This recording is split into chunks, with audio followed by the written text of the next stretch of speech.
লাহে লাহে পুখুৰীটো চফা কৰি চফা হ'ল।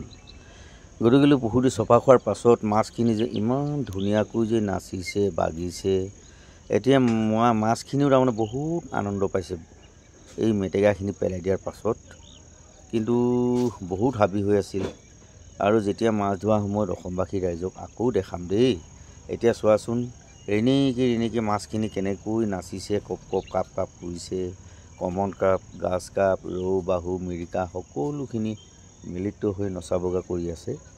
চাওকচোন অসমবাসী ৰাইজ, মোৰ পুখুৰীটো হাবি হোৱাৰ পাছত মাছখিনি কিমান কষ্টৰে আছিলে, এতিয়া বহুত মুকলি হ'ল।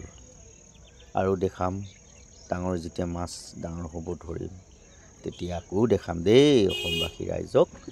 এয়া চোৱা কিমান ধুনীয়াকৈ নাচিছে মাছখিনি, দেখিছানে?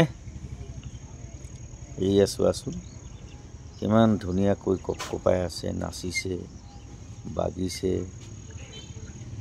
দেখাম দেই অসমবাসী ৰাইজক, যেতিয়া মাছখিনি ধৰিম তেতিয়া আকৌ দেখাম। দেখিছানে? এই নাচি আছে। তেতিয়াহ'লে হ'ব দেই, আকৌ যেতিয়া ডাঙৰ হ'ব তেতিয়া আকৌ দেখাম, নাচি থকা মাছখিনি ধৰি মেলি দেখাম দেই।